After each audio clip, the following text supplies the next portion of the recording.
Letakkan begitu saja di samping. Di dalamnya ada peralatan rekam senilai kontrak jutaan dolar. Saya Marcus Hale, produser film dokumenter yang pernah memenangkan Emmy, tapi kini hanya puing-puing setelah skandal rekan bisnis mencuri ide proyek besar di Eropa. Tas kamera saya diletakkan begitu saja di samping. Di dalamnya ada peralatan rekam senilai kontrak jutaan dolar. Rekaman rahasia yang bisa menghancurkan reputasi saya jika hilang.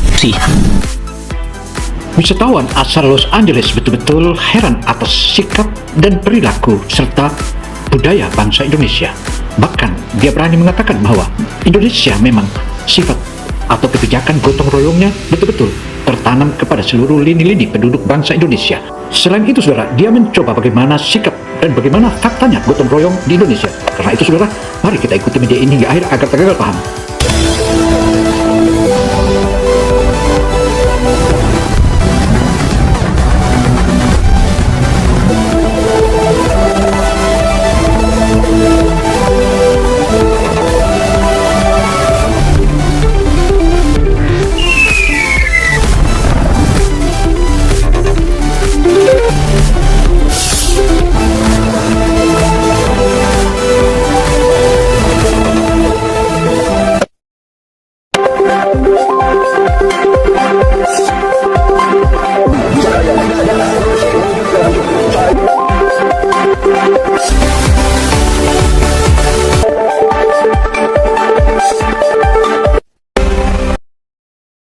Saudara, kali ini Opini Gino mengabarkan tentang seorang wisatawan, di mana wisatawan ini merupakan salah satu seorang pemuda yang betul-betul ingin mempelajari dan memahami kondisi sosial di Indonesia. Bahkan ia membuktikan bagaimana sikap-sikap sebagaimana yang dikatakan semboyan gotong royong bangsa Indonesia. Karena itu, saudara, mari kita ikuti berita ini hingga akhir agar tak gagal paham. Letakkan begitu saja di samping. Di dalamnya ada peralatan rekam senilai kontrak jutaan dolar. Saya Marcus Hale, produser film dokumenter yang pernah memenangkan Emmy. Saat Donald Trump berbicara tentang kemajuan Indonesia di hadapan dunia, saya hanya tertawa sinis dari balik layar studio saya di Los Angeles. Tangan saya masih gemetar memegang remote itu. Rekan bisnis mencuri ide proyek besar di Eropa. Saudara, wisatawan ini membuktikan bagaimana nyamannya tinggal di bumi pertiwi Indonesia. Karena itu, hasil fakta-faktanya dan juga uji sosialnya dan pembuktian sosialnya ia coba tinggal di salah satu daerah, tepatnya di kota Semarang, dan bukti-bukti itu kini ia tunjukkan dan mari kita tunjukkan dan mari kita saksikan. Letakkan begitu saja di samping. Di dalamnya ada peralatan rekam senilai kontrak jutaan dolar. Tas kamera saya diletakkan begitu saja di samping. Di dalamnya ada peralatan rekam senilai kontrak jutaan dolar. Rekaman rahasia yang bisa menghancurkan reputasi saya jika hilang. Di Los Angeles, dompet saya pernah hilang dalam hitungan detik. Di Paris, laptop saya lenyap di kafe mewah. Tapi di sini, di tengah keramaian pekerja malam yang pakaiannya basah keringat, saya ingin melihat sendiri. Apakah gotong royong itu hanya dongeng turis? Saudara, kisah kehidupan sosial di tengah masyarakat Indonesia ini betul-betul ia buktikan. Dan pembuktiannya itu dia melakukan uji coba, bahkan salah satu tasnya dia tinggalkan di salah satu meja. Bahkan ujinya, ia uji nyali dan juga uji masyarakat. Apakah benar-benar masyarakat Indonesia bersikap toleransi dan juga gotong royong atau seperti apa? Karena itu ia buktikan satu persatu. Letakkan begitu saja di samping. Di dalamnya ada peralatan rekam senilai kontrak jutaan dolar. Bau rempah menguar kuat. Saya menatap ponsel saya. Klip Trump masih diputar ulang. Dia bicara soal pertumbuhan ekonomi Indonesia yang mengejutkan dunia. Saya mendengus. Tapi anehnya, tidak ada yang menyenggol, tidak ada yang curiga. Seorang ibu muda dengan anak kecil di punggungnya bahkan tersenyum lebar saat saya lewat. Dia menggeser kursinya sedikit, memberi ruang tanpa diminta. Saya sengaja meninggalkannya lebih lama, 15 menit, 20 menit. Keramaian warung semakin ramai. Truk-truk pelabuhan lewat pelan di belakang. Lampu sorot dermaga menyinari wajah-wajah lelah tapi tenang. Pemuda itu langsung berdiri, memberi tempat, tanpa kata, tanpa pamer, hanya gerakan biasa. Saya merasa aneh. Dunia saya yang penuh pengkhianatan mulai retak sedikit. Tapi saya belum percaya. Lupa, saya berpura-pura sibuk dengan catatan di ponsel. Letakkan begitu saja di samping. Di dalamnya ada peralatan rekam senilai kontrak jutaan dolar. Saudara, wisatawan itu mencoba meninggalkan tasnya, bahkan tasnya itu ia biarkan dari 5 menit, 10 menit, hingga 20 menit. Ia tidak ada satupun yang berani menyentuh, bahkan berani mengganggu. Tetapi kalau di negerinya atau di Eropa, tas itu tentu saja hanya sekejap mata langsung hilang. Dan inilah pembuktiannya dan faktanya ketika dia berada di Indonesia. Waktu berlalu 1 jam. Warung masih ramai, pedagang itu masih sibuk melayani. Tidak ada yang melirik tas mahal itu. Bahkan saat hujan gerimis mulai turun, seorang pekerja malam hanya menarik tasnya sedikit ke dalam agar tidak basah. Lalu dia melanjutkan makan, seolah itu tugasnya. Saya menahan napas. Apakah ini jebakan atau kebetulan? Saya yang pernah liput perang di Timur Tengah tahu betul bagaimana kepercayaan bisa lenyap dalam sekejap. Tapi di sini, di bawah lampu neon yang berkedip, sesuatu terasa berbeda. Saya mulai merekam diam-diam dengan kamera kecil di saku. Bukti, harus ada bukti. Lalu tiba-tiba seorang bocah kecil berlari mendekat. Dia menunjuk tas itu. Hati saya berhenti. Ini dia, momen yang saya tunggu. Bocah itu memanggil ayahnya yang sedang membersihkan meja di ujung warung. Ayahnya mendekat pelan, matanya tidak tamak, tidak curiga. Dia hanya mengambil tas itu dengan hati-hati, lalu membawanya ke arah saya. Saya bersiap mendengar alasan atau permintaan imbalan, tapi yang terjadi selanjutnya membuat dunia saya berhenti berputar sejenak. Ayah bocah itu berdiri di depan saya. Tas kamera masih tergenggam di tangannya. Dia mengulurkannya pelan. Tidak ada kata-kata meminta, tidak ada tatapan licik, hanya senyum kecil yang lelah setelah seharian bekerja. Takkan begitu saja di samping. Di dalamnya ada peralatan rekam senilai kontrak jutaan dolar. Saudara, uji coba kehidupan sosial di tengah masyarakat kota Semarang ini tentu saja membuktikan bahwa Indonesia begitu nyaman dan bahkan saling menjaga. Kalau memang itu milik orang adalah milik orang, kalau memang itu hak orang adalah hak orang. Inilah pembuktian yang disaksikan dengan merekam pelan-pelan, ia membuktikannya dan mengikutinya. Tetapi faktanya benar-benar sikap gotong royong bangsa Indonesia maha dahsyat dan luar biasa. Dia hanya berkata pelan bahwa barang itu bukan miliknya, sudah seharusnya dikembalikan. Lalu dia kembali ke meja, membersihkan lagi, seperti tidak terjadi apa-apa. Saya berdiri mematung. Udara malam Semarang terasa lebih dingin tiba-tiba. Lampu neon di atas kepala berkedip lebih lambat. Bau rempah dari wajan masih menguar. Tapi pikiran saya berputar kencang. Di Los Angeles, tas seperti ini akan lenyap selamanya. Saya dulu tertawa, sekarang saya diam. Warung tenda ini bukan gedung pencakar langit, bukan bandara mewah. Tapi di sini, di tengah pelabuhan lama yang lampunya kuning temaram, infrastruktur hati manusia terasa lebih canggih daripada sistem keamanan dimanapun. Takkan begitu saja di samping. Di dalamnya ada peralatan rekam senilai kontrak jutaan dolar. Saudara, sang wisatawan itu betul-betul dalam uji cobanya. Dengan bukti-bukti sosial di tengah-tengah kehidupan masyarakat Indonesia ini, betul-betul mengakui bahwa bangsa Indonesia sangatlah ramah dan baik, bahkan saling mendukung dan saling menjaga. Inilah sikap bangsa Indonesia. Karena itu dia sangat bangga dan hari esok akan menjadi tempat berliburnya dan bisa jadi akan tempat tinggal selamanya.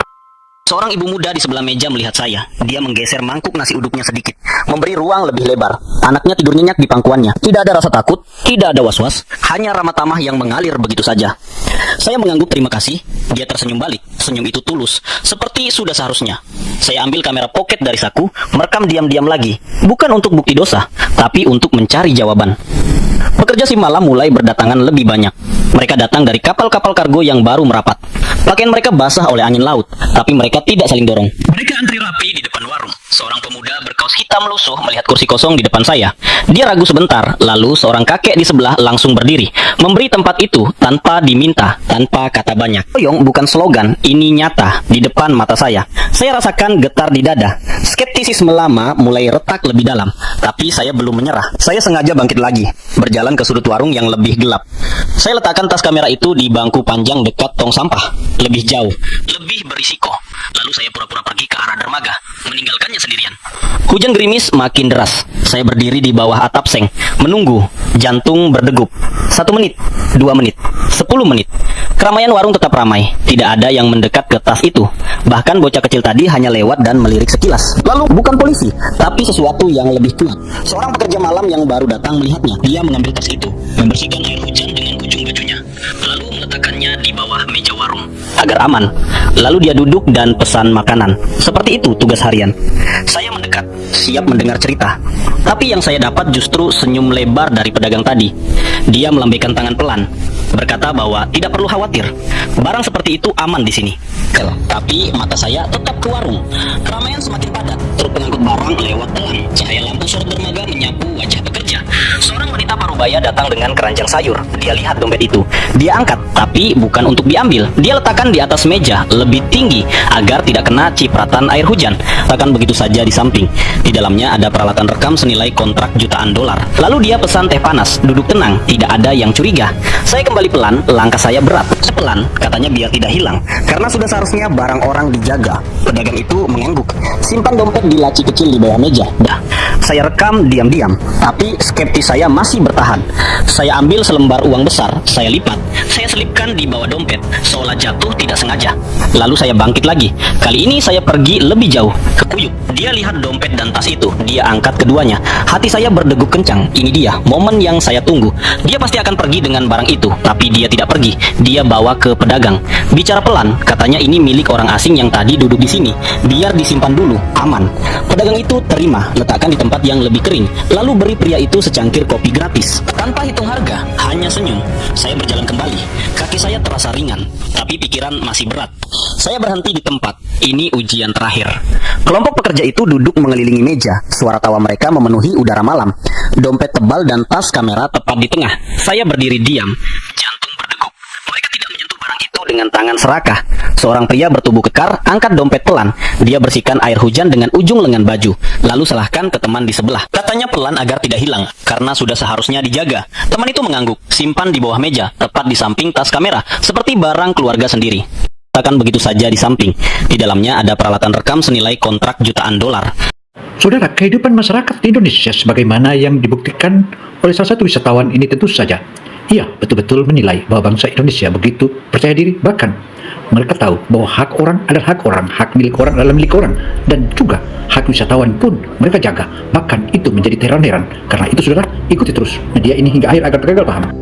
Suara ombak pelabuhan campur deru truk, tapi di dada saya sesuatu retak lebih dalam. Teram di ponsel saya bicara tentang pertumbuhan Indonesia yang bikin dunia geleng-geleng kepala. Tapi suara tawa kelompok pekerja tetap tenang. Saya diam saja. Dompet tebal saya masih di depan. Uang dolar di dalamnya utuh. Saya sengaja dorong dompet itu sedikit ke tengah meja, lebih terbuka, lebih menggoda. Saya ingin lihat apakah hujan deras ini akan ubah segalanya. Apakah kelelahan malam akan buat mereka lupa? Tapi tidak. Pria kekar angkat dompet lagi, lap air hujan dengan kain lap yang sama, lalu letakkan di pangkuan saya. Pelan, hati-hati, katanya barang itu milik saya. Sudah seharusnya kembali ke tangan pemilik. Saya rasakan panas di dada. Di Los Angeles dulu, rekan bisnis saya tertawa saat curi ide proyek. Mereka bilang bisnis itu kejam. Di sini, pekerja pelabuhan yang baru turun kapal justru jaga barang orang asing. Muda ojol parkir motornya di depan. Dia lihat dompet itu, angkat, bersihkan, serahkan ke pedagang. Katanya simpan dulu, biar aman. Pedagang terima, letakkan di laci kecil bersama tas kamera. Lalu beri pemuda ojol itu secangkir teh gratis. Senyum. Bhinneka Tunggal Ika bukan slogan, ini darah mereka. Lalu pria kurus yang baru datang itu menoleh ke saya. Matanya lelah, tapi dia angkat tangan, isyarat agar saya makan lebih banyak.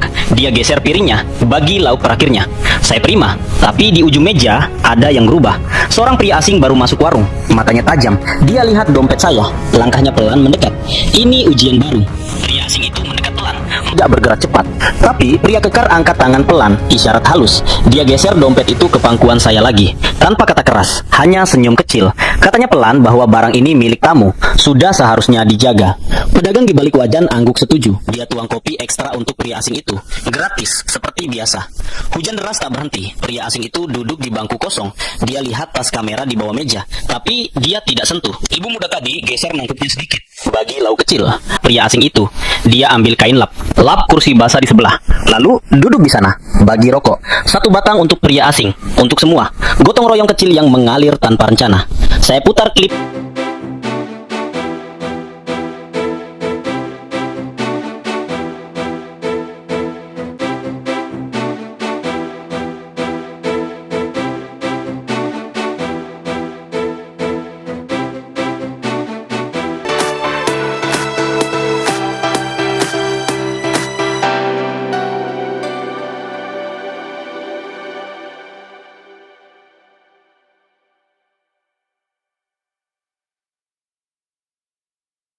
Ke malam mereka. Air mata saya jatuh lagi. Fakta itu sederhana, tapi dahsyat. Kebaikan bukan komoditi. Hianatan barat kini temukan rumah. Rumah di hati bangsa yang sudah seharusnya. Takkan begitu saja di samping. Di dalamnya ada peralatan rekam senilai kontrak jutaan dolar.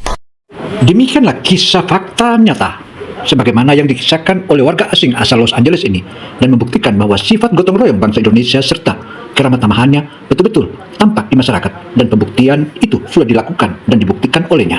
Karena itu saudara, apa yang telah dipaparkan ini merupakan fakta nyata. Saya Gino Samsudin Mirsad melaporkan. Wassalamualaikum warahmatullahi wabarakatuh.